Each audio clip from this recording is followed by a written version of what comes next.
que matas os profetas. Quantas vezes eu quis te ajudar debaixo das minhas asas, mas tu não o quiseste, eu falei. No capítulo 6 de Gênesis, nós vamos ver a história de Noé. Deus olha no céu, eu falei para você que o Senhor fechou a porta. Capítulo 7, versículo 16. O Senhor fechou a porta.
Aleluia, Jesus.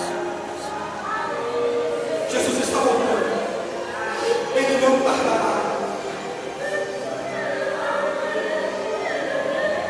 Os homens, as mulheres aqui nesse capítulo de Hebreus, a Bíblia diz que eles mudaram as suas vestimentas aos homens. Isso fala do homossexualismo. As mulheres mudaram o seu curso natural. Isso fala de lesbianismo. Pode se levantar muitos homens de Deus aí, mas eles não vão conseguir parar, porque eu fico os Deus. Aleluia. Seguindo a história, Deus manda Noé colocar dentro daquela arca 2 pares de animais de cada espécie. Mas como que Noé ia conseguir colocar todos esses animais para dentro daquela arca? Só se ele fosse o homem mais rápido do planeta. Mas Deus, com o seu poder, coloca 2 pares de animais de cada espécie dentro daquela arca. E no capítulo 7, Deus fala para Noé: Noé, entra na arca, porque chegou a hora. Entra na arca, Noé, porque chegou a hora. Noé entrou na arca. E a Bíblia diz assim: e o Senhor Deus fechou a porta da arca pelo lado de fora. O Senhor fechou a porta daquela arca. Eu quero dizer para você nesta noite que as portas estão abertas para você. Você que ainda não aceitou Jesus como seu único e suficiente Salvador, a porta da graça está aberta para você. Você pode vir aceitar nesta noite, porque amanhã pode ser tarde demais. Os céus agora, a ciência diz que para chover, cair chuva na terra, tem que subir a evaporação, carregar as nuvens e começa a chover. Talvez você não possa crer o que eu vou falar aqui, mas o Senhor falou comigo essa palavra. As nuvens começam a ser carregadas de chuva, porque o Senhor Deus ia preso por portas dos céus. E você sabe que para chover, as nuvens cobrem o sol, começa a ventar muito forte, relâmpagos. E agora não havia espaço para as nuvens do céu, todas carregadas. Começam a cobrir o sol. Isso aqui não cai. Isso aqui o Senhor trouxe ao meu coração. E essas nuvens começam a cobrir o sol e começa a ficar tudo escuro na terra. Aquelas pessoas que não acreditavam que Deus mandaria o dilúvio começam a cair de joelhos no chão gritando. Alguns começam a correr para os montes, começam a pedir socorro, mas não tem mais jeito para eles. Eu falei para você que Tubal caiu foi o criador de todo tipo de armas, de cobre. Deus deixou a arca pelo lado de fora, e a porta que Deus fecha, ninguém abre. E a porta que Deus abre, ninguém pode fechar. Se Deus abrir uma porta para você, ninguém pode fechar, nem se for possível de matar. Mas Ele faz como Ele fez com o seu povo. Faraó tentou vir, Deus matou todos eles. Tubal caiu, criador de armas, de todo o artifício. As nuvens cobriram o sol, houve escuridão na terra. Isso aqui é um pensamento meu, uma conjectura minha. E Deus agora fechou a porta. Tubal caiu, criador de armas, criador de todo tipo de cortes. Não é precisou no dia de hoje, do machado, do motosserra. Você vai dizer, então ele usou isso. Talvez não fosse com esse tipo de objeto, de ferramenta. Mas aqueles homens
Simão, Sirineu.